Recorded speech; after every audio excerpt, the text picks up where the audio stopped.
Steve, can you hear me? I can't hear Yes, I hear Steve and I hear you, Laser.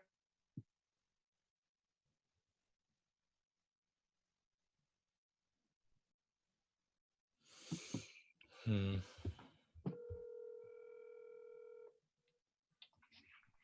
Oh, you can hear Steve? Oh, no, I guess you can hear me. Okay. Yeah, Laser, you hear me? I can hear you through Steve's, not through my speaker. Maybe it's just mine. Okay, so I'll mute myself now. You know what, Steve? Steve, tell Laser he has a microphone with a red line through it. He, oh, okay, okay.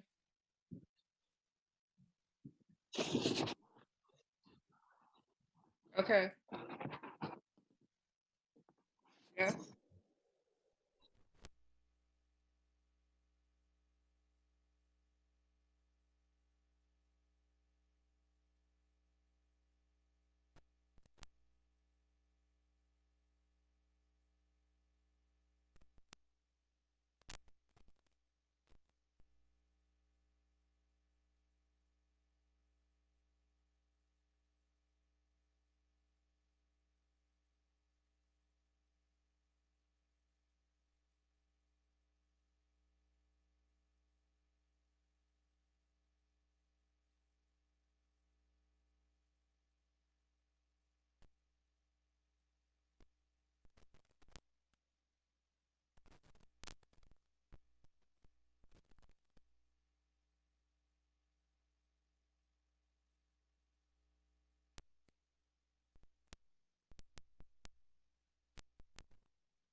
Welcome to Wellness Wednesdays. I am Dr. Teresa Taylor Williams, and I'm here to share some coping tips as we weather this pandemic. For all of us, our resiliency, our stability, our sense of security has been challenged in one way or another. And for some of us, it's resulted in feelings of increasingly frayed nerves, physical symptoms, emotional symptoms. Our minds have been consumed with the spread of COVID-19 and its impact on our health, our loved ones, our home, and our economy. We have all experienced the abrupt transition to our normal way of life, causing great upheavals and great stress. So, the question to answer today is, how do we maintain our own mental health and well being and still meet the responsibilities placed on us by home, profession, and extended families? So I'm here to talk about some realistic tips. First, the first one is managing your expectations. So if you listen to some of the commercials, if you talk to some friends, it may seem like they're doing incredible things. But for some of us, this is not the time to discover the great writer we are, or this is not the time to see how far we can reach the level of some activity. This is a time to do all we can to maintain our mental health. I don't want you to underestimate the cognitive and emotional load that this pandemic has brought, or the impact that it might be having right now on your productivity, at least for the short term. Some clients of mine are saying that they're having difficulty concentrating. They don't have the same motivation. They're more distracted. And this is okay because it's to be expected and it will fluctuate. You may have days that all the tasks that you are responsible for have been met perfectly, and days you stay in your PJs and work from your bed managing your children who are in their PJs, but still doing their schoolwork. The key word here is adaptation and recognizing that even for all of us who are those type A personalities, we cannot do it all perfectly. So we need to go easy on ourselves. The second tip is to proactively manage your stress. Try to lay a solid foundation, meaning that you make sleep a priority, you practice good mental hygiene, you're eating well, you're exercising, and you're getting the right amount of vitamin D because we need that sunlight on us. It will boost our energy, our immune system, and also lift our moods. Next, I want you to know your triggers. Are your triggers people? Are your triggers an onslaught of information, situations you might be facing now, or just the whole epidemic that we have been facing due to this quarantine? Many of my clients have been saying that they feel as though at this point they have hit a wall. So let me talk about that for a little bit. You know, I was talking to a group of students and they said, it's very hard right now to try to do my homework, keep my home responsibilities, chores, and I hear it from their parents too. I have experienced it myself. You may have a period where you feel like you've hit a wall. And we've hit this wall because if we equate this to a race as an athlete,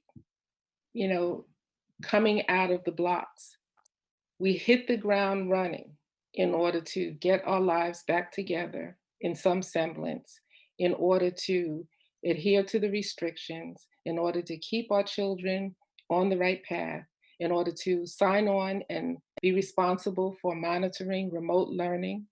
And by the way, how about doing your own work for your job? So with all of those tasks on our shoulders, what are we supposed to do? At this point, we need to have our second breath. It's the reason why we need to find so many ways to get more energy, to be able to see the light at the end of the tunnel, because there is one. We're tired right now. We've been in this, for some of us, 6 going on 7 weeks, periods of deprivation. Our routines are all upset. And so now is the time to dig in even deeper than when we started this. We also need to remember that we are farther from the starting line and closer to the finish line. We have conversations going on about reintegrating us back into the world. Our questions are still not all answered. How will our kids go back to school? Can I sit in the movie theater again? When will I feel like myself again? But now is the time to dig your heels in and say, I'm getting the win to run the next half of this race. And one way to manage some of the stress and some of the impact that all of us experience every day in our lives, but right now, most importantly, to pay attention to is the people that are around us. So, of course, we cannot run away from the people in our household. We have to find a way to cohabitate and to be happy and communicate. But we can manage other components. And one of those components is the intake of information, the source of that information, and how much of that information you personally need in order to feel good. Some people are information junkies. They're watching the news in the morning, they're watching the news in the afternoon, in the evening, before they go to bed at night. And so the impact of all of that media is affecting them because They're exposing themselves to just a constant flow of information on COVID-19. You know, there are other things going on in the world beside COVID-19. And a doctor was on yesterday talking about that and saying that if we could just put the situation, which is not to be underestimated, somewhere in our brain that allows us to still be able to smile, to enjoy, to be with others, then that would be the best thing right now, as we are at this halfway mark for most of us. But you must also recognize your own feelings and emotions. I'm a parent, so I know that during the day, my children are going to take me through the whole range of emotions. I'm going to feel overwhelmed. I'm going to feel stressed. I'm going to love them sometime during the day. And sometime during the day, I want them out of my sight. But they're old enough to move out of my sight. And so we have to recognize what our triggers are, because if we do, we'll be able to address those triggers and at least minimize the effects. During this time, routine are your friend. You know, early on in the beginning um, of this virus and staying at home, many people gave up their routines, and rightfully so. And also because the places they love to go were closed. But what I'd like to offer now, as they have maybe released a little bit of the hold on how much we go out or where we go, as long as you are appropriately dressed with the proper PPE and you have your mask and gloves on and you keep your distance, I encourage you to develop or go back to some semblance of your routine. If, for example, you liked going to Dunkin' Donuts and getting your cup of coffee, attire yourself and go get your cup of coffee. If a corner store is still open, that's a great way to get some exercise. Go and get the newspaper, get a magazine. We need routines in order to remind us and even to remind the brain that there is some normalcy here. As far as being in the home and routines, I think by now everyone has identified their corner. It's almost as if we're in the ring, like boxers, and there's a time during the day where everyone needs to go to their corner. And for those of you who are working at home, it's important to have established some part of your home or apartment that you only sit at when you're working. Don't tie yourself to that desk. And don't tie your children to their kitchen table or their room for exorbitant amount of time, because they need a break too. One of my friends mentioned to me recently that her granddaughter went in her bedroom and shut the door. And her mom said, knocked on the door and said, "Is everything okay? What's the matter?" This little girl opened the door and said, "I'm having recess." And I think that should be a good reminder for all of us, especially when you're dealing with your children and when you're dealing with yourself. We need to take recess daily because we are not built to go 24/7 and still remain in a healthy state of mind. Something brings you joy. Some of you parents are handling your workload from your profession and also handling the household chores and taking care of the kids, and you are inundated 24/7. And so if you establish a routine that also includes some pampering time, a long bath with the door closed, some music on, close your bedroom door, put some music on in there, read quietly. You must have time either when the children are in bed or before they get up in the morning, so you feel refreshed and you feel like you're not neglecting yourself. Right now there's so much that we can't control. So what we need to do is to focus on the things that we do have control over. And we do still have not a lot of control over many things within our home. I want to go back to stressors and talking about family, friends, and coworkers. Right now, I'm taking an educated guess that none of us are being the perfect mate. We're not being the perfect boyfriend or girlfriend. We're not being the perfect parent. Our nerves are on edge. We might be snapping at people more than necessary. But it's important right now to just eliminate those who we do not have to deal with every day, because there are a group of people that we do have to deal with every day.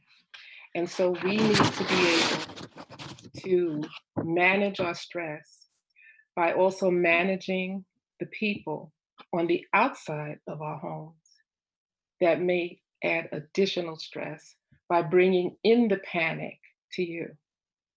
I remember having a conversation early on in this pandemic when someone said to me, "Girl, you better get to the store, okay?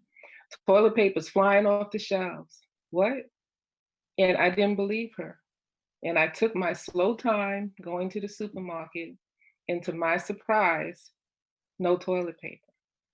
But now we're good. I have toilet paper, you have toilet paper, we all have toilet paper. But I still have people in my ear telling me, well, maybe it'll be paper towel next. You better buy 4 gallons of milk. Those are the kinds of people that keep us on edge. And so I'm not saying to eliminate your friends, but just be very discriminating, because you need time to check in on those who are most important right now, those people in your home, grandmother and grandfather, elderly relatives that you need to check on. I find that families are coming back to the dinner table, back to breakfasts together. And so I think that's a very advantageous time to check in. For your younger children, it's so easy to check in with them because you can give them a crayon and a piece of paper and say, draw me a face of how you're feeling today. Adults are not that easy. And our teenagers and high school students are not going to open up that easily either in most cases. So they would require actual questions. For the young people that I'm dealing with right now during this crisis, they're talking to me about loss of activities, the fear of missing out on something. A lot of them have had their graduations canceled, birthday celebrations, sweet 16s, things that are landmarks in their young lives. And so for that population, I think it's important to discuss what we are experiencing in two venues. One, use this time to explain to them about life lessons. We can have the perfect plan. And for young people, they never think that anything's going to go awry. The way they plan it is the way it will happen. And so this is a good time to have a discussion about that sometimes life does not go the way we plan. And we have to have a plan A and a plan B in order to reach our goals. The other thing is to encourage them to talk about the future, because they will have other great times, great landmarks in their young lives. You can talk about next year's family vacation, next year's birthday celebrations. Actually sit around the table, go online, look at destinations. Or you can talk about visiting museums, or whatever events are important to your family. Remind your children, no matter what age, and remind yourself that one day you will be able to do that activity again. And so, although this pandemic has caused a lot of stress, it is also affording us the opportunity to reach for our best selves, reaching, maybe not accomplishing, but reaching for our best selves. You know, typically the mother in the house has all the answers all the time. Where's my book bag? Where's my socks? I can't find something. And we are always the go to. And for dads, same for you. If you are the head of the household and you are the go to person, but it's okay to not have all the answers. So when you're sitting around at breakfast time or dinner time and you're just discussing what is happening right now, it is such a good time for your children, especially your middle school and high school students, your students who are getting ready to go off to college, to maybe see some vulnerability, see the human side of you. When they ask you, when will this be over? How will it look like on the other side? What's going to happen with my first year of college? It's okay to say, you know what?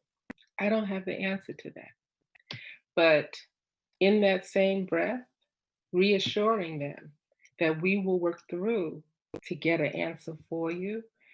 We are in this together, and we're going to come out of this as we've come out of all challenges. I want you to maintain connections. So let's talk about specifically parents attempting to be teachers and teachers who are parents. Parents, right now, your most important connection is the school, is teacher. They are your best resource because when you have questions, you should practice the same methods, a methodology that you used when we were actually on campus. Your teachers are there waiting for your questions, and they have the answers. You know, so many parents who are my clients now are saying, Dr. Williams, I just don't know what kind of job I'm doing. I'm not a teacher. I don't know how to do this. And I say back to them, you are not a teacher. You are a parent. You are a parent in a role that you always play. And how can you be the best parent when it comes to remote learning? Well, as an academic specialist, my recommendation is to assist, listen, and if you cannot answer the question, go to the source, and the source is the school. But for you teachers who are texting me and emailing me and saying, what am I doing and what's going wrong? I am a great teacher in my classroom. My students love me. I may have gotten Teacher of the Year. I look forward to every day. I'm the best teacher they've had. The key word there is in the classroom. Teachers, when you're at home, your children are not looking at you as their teacher. They're looking at you as their parent, as they should. And so some of the teachers I've been speaking to have been talking to me about serious guilt in not being able to deliver for their children as they would for their students. And I want to dissuade you from those thoughts because I know that the dedicated teachers and staff, you are doing the best that you can. And you parents, it's hard, it's challenging, but as long as your child knows that you're there with them by their side, they're going to soar. They're going to get through this flying colors. But there's always been a debate about technology. And right now, that question keeps coming to me from many sources. People will ask me, how much time is too much screen time? And my answer to that question right now is all bets are off as far as the restrictions we may have had on screen time prior to this pandemic. When I say all bets are off, you have to go with the flow. You have to go with the moment. I cannot tell you how to predict if next week we'll have too much screen time or tomorrow we'll have too much screen time, because this is a new path for us. Each day is different. What I can say to you is that as good parents, you are already monitoring the content of the screen time for your children in your home. Believe in that and just check. I think that children need a reward at the end of the day just as much as we do in order to decompress from the stress that we're under. And so, just as we as adults may look forward to watching a Netflix movie when the house is quiet and everyone's asleep and reward ourselves for that day, your children need a reward too. And just make sure that what they're watching is appropriate. What we need to talk about also is the social emotional component that is going to be so vital when our children return. You know, social emotional learning is the foundation of any academic initiative. And right now, in every home, there are many versions of classrooms, but your children have not been forced to interact with people outside of the family. So, what goes on in your household is pretty routine. Everybody has their rhythm. But when they are in the larger population, when they are in their classrooms, when they are on a school campus, social emotional health is vital. In fact, without a healthy, stable, emotionally well and balanced student or teacher, the learning process will fail. So many of the parents that I've been listening to have said that some of their children are acting out. Some of them are exhibiting behavior they haven't seen before. Some of them are moody. Some of them are not talking. This is social emotional health. It's about communication. And you, as a parent, seeing your child every day, you know their moods. You know when they're unhappy. You know when they're in need. You know when they need a conversation. And so, social emotional health is going to be such a vital issue as we return to school. And I think for parents, knowing that their child is going to go into an environment where how they're feeling is the first question they're asked before whether or not they did their homework. And in fact, you can start practicing that at home by before asking them, did you do your homework last night? Are you going on the screen now for the remote classroom? Make sure you ask them, how do you feel? And really listen to how they're feeling. And if they have a day that they're just not feeling up to it, I'm sure that most educators would agree, give them a pass and help them make it up the next day. You know, when you send your child to school, some of us have no idea all of the dynamics that are going on, that children need so much support once they get there.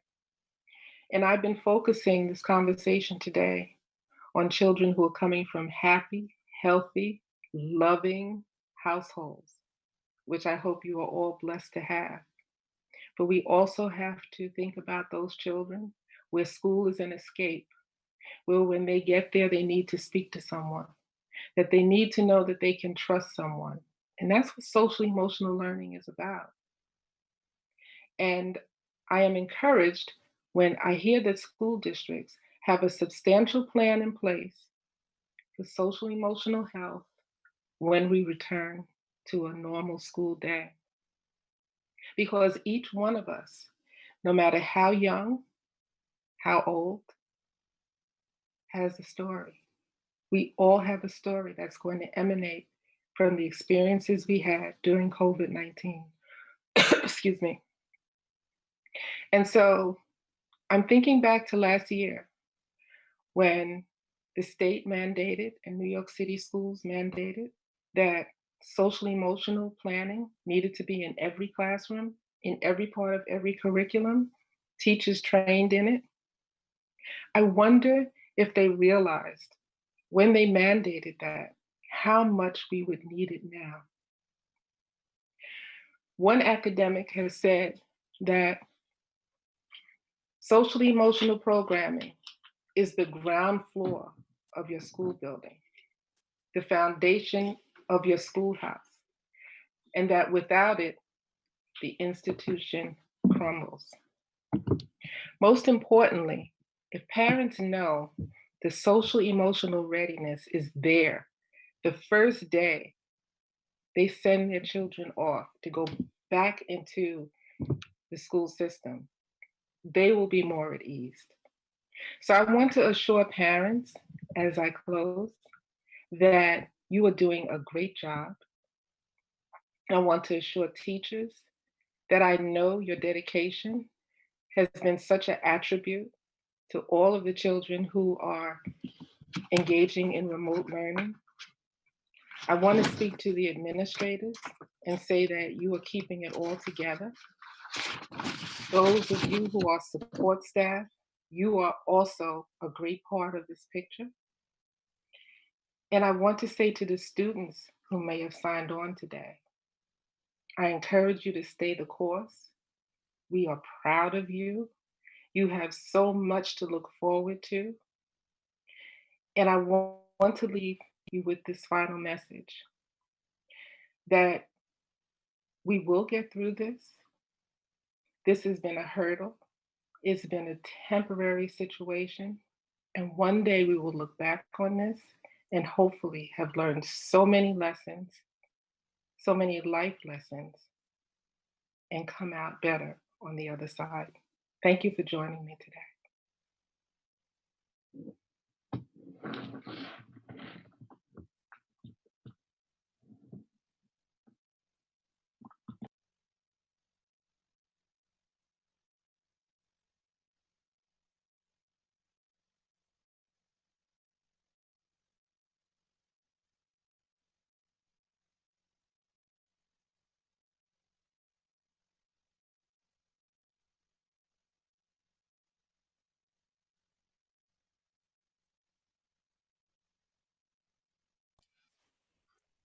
All right, Dr. Williams.